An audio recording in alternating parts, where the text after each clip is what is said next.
লা ইয়াত্তাখিযুল মুমিনুনাল কাফিরিনা আউলিয়া মিন দুনিল মুমিনিন। কাফির এবং মুমিন কোনদিন এক হইতে পারে না। আল্লাহর নবী করিম সাল্লাল্লাহু আলাইহি ওয়াসাল্লাম বলেন, ওয়াকালা আলাইহিস সালাম সিয়ামু ইয়াউমি আশুরা আহতাসিবু আলাল্লাহি আইয়ুকাফফিরাস সানাতা ক্বাবলা।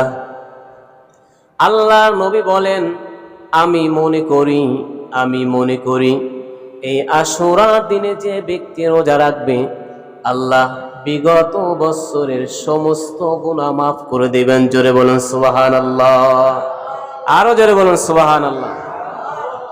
যে ব্যক্তি আশুরার রোজা রাখবে, এটা নফল রোজা, নফল ইবাদত, তাহলে বিগত সমস্ত গুনাহ আল্লাহ মাফ করে দিবেন, যদি রোজাটা আল্লাহর জন্য হয়। কথা বলেন ঠিক কিনা?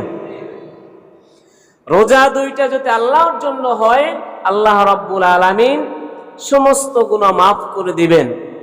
নিয়ত থাকতে হবে সহিহ। আর এই মুহররম মাস পাইয়া এমন কিছু লোক আছে যারা গুনাহে লিপ্ত হয়ে যায়। এই মুহররম মাস পেয়ে ভিন্ন ধরনের সাজসজ্জা ইসলাম পছন্দ করে না। এই মুহররম মাস পেয়ে গাড়িতে এখানে সেখানে ডেক সেট বাজিয়ে হুসাইনের স্মরণে, কারবালার স্মরণে কিছু অনির্দিষ্ট কার্যক্রম পালন করা, এটা ইসলাম সমর্থন করে না।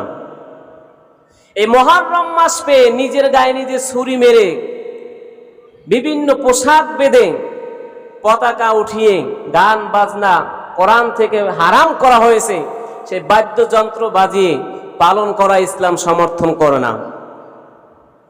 এটা ইসলামের বাহিরে, এটাকে বেদাত বলা হয়েছে। আর বেদাতের কার্যক্রম কোন মুসলমান করতে পারে না। কথা বলেন ঠিক কিনা? কারবালার স্মরণে, হুসাইনের স্মরণে তোমার যদি এতই কিছু করতে হয়, আল্লাহ রাব্বুল আলামিনের দরবারে দোয়া করো। নবীর পরিবারের জন্য রুহের মাগফিরাতের জন্য দোয়া করো। কথা বলেন ঠিক কিনা? দোয়ার আয়োজন করো, ইতিহাস মানুষকে শোনাও, তাদের জন্য দোয়া করো, তাদের রুহের আত্মার মাগফিরাত করো। ওই রুহানি দোয়া আপনার জন্য কাজে লাগবে। এখন আমাদের দেশে একটা প্রচলন হয়ে গেছে, কিছু মানুষ দেখা যায় র্যালি করতেছে বিভিন্নভাবে, বিভিন্ন আকারে র্যালি করতেছে, নামাজ এক ওয়াক্ত পড়ে না। কথা বলেন ঠিক কিনা?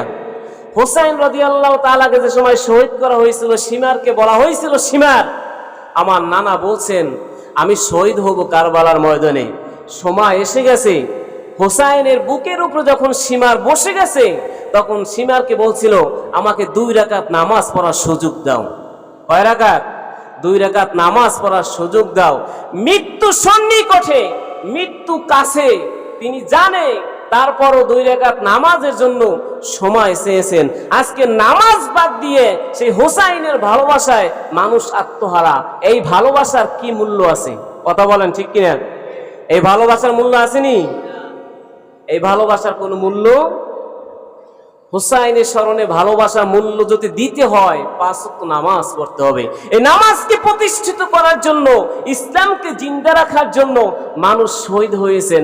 হুসাইন শহীদ হয়েছেন, হাসান শহীদ হয়েছেন, বিভিন্ন সাহাবীরা শহীদ হয়েছেন। আজকে তাদের ভালোবাসায় নামাজ, কালাম, রোজা, হজ, যাকাত বাদ দিয়ে রাস্তায় ঘুরি আর বিভিন্ন পোশাক লাগাই, হুসাইনের স্মরণে নিজের গায়ে নিজে ছুরি মারি, এটা ইসলাম সমর্থন করে না। কথা বলেন ঠিক কিনা? আরো জোরে বলেন ঠিক কিনা?